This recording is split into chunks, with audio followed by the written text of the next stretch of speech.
What's up mga ka-idol, Food Trippers TV here. So yan, dito naman tayo napunta ngayon sa may Purok 5, Barangay Calamba City dahil na-invite tayo sa grand opening ng Casa Puerto Resorts and Events Place dito sa may Purok 5. So kasabay na rin, today na rin yung birthday ni Mutya, ang kanyang 15 years old, 15 years birthday. So halika, samahan nyo ako at tungayin natin ang magiging kaganapan dito sa kanilang grand opening at sa birthday celebration nila. Tara, let's go!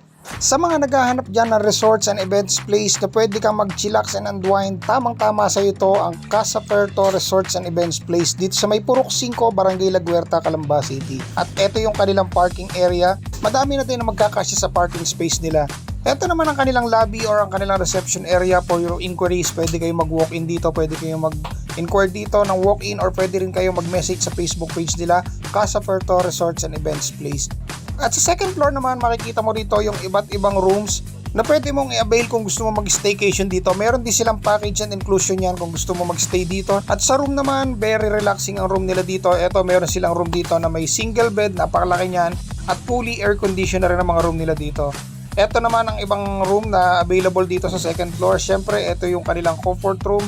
Napaka-elegante rin ang kanilang comfort room. May mga rooms din sila dito na may double deck na higaan, kaya naman mas marami kayong pwede magstay dito sa room na to. At syempre, fully air conditioned din yan mga ka-idol. Ito yung iba't ibang room na meron double deck. At syempre, pag nandito ka sa taas, meron kang overlooking view ng kanilang pool.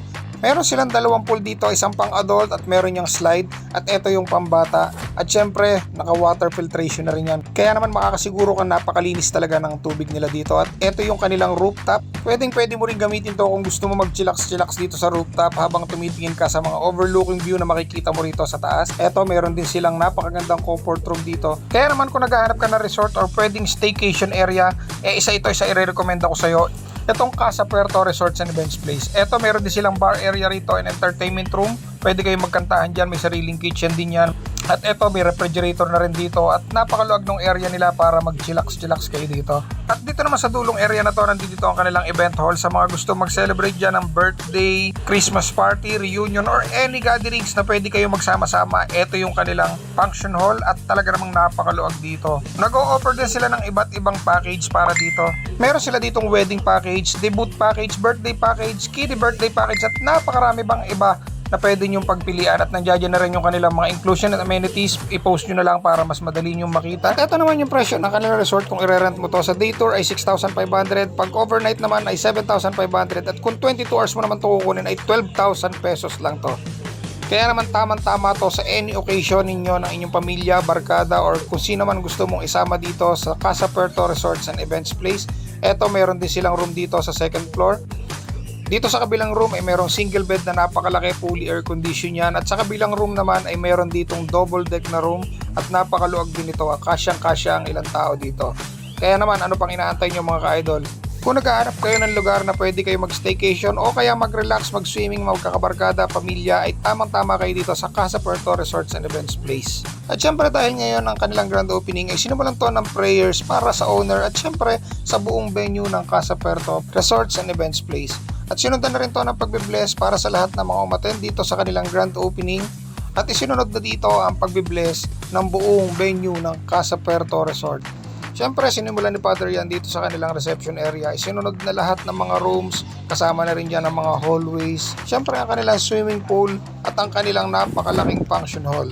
At dahil nga grand opening nila ngayon, at the same time birthday din ni Mutya, ay hindi mawawala dyan ang ating pa-food trip. Kaya naman, busog na naman ang ka-idol nyo. So ano pang inaantay nyo mga ka-idol? Kung kayo ay naghahanap ng area kung saan kayo pwedeng mag-get together, staycation, or magsama-sama ng inyong mga barkada, pamilya, tropa, kung sino-sino pa, punta na kayo dito sa Casa Puerto Resorts and Events Place dito sa may Purok 5, La Guerta, Calamba City. So pwede rin kayong mag-message sa kanilang Facebook page, Casa Puerto Resorts and Events Place, o kaya mag-message kayo sa aking Facebook page, Food Trippers TV, at willing akong i-assist kayo kung gusto nyong mag-staycation, mag-swimming, mag-overnight, or any gatherings na gusto nyong i-celebrate dito sa kanilang place. So paano mga idol, hanggang dito na lang ating quick tour dito sa resorts na to. At kung gusto nyo magpunta rito, ano pang inaantay mo? Mag-message ka na, magpabook ka na para magkameron ka na ng slot dito sa Casa Puerto Resorts and Events Place. So hanggang dito na lang mga idol. See you on our next vlog. Bye bye guys!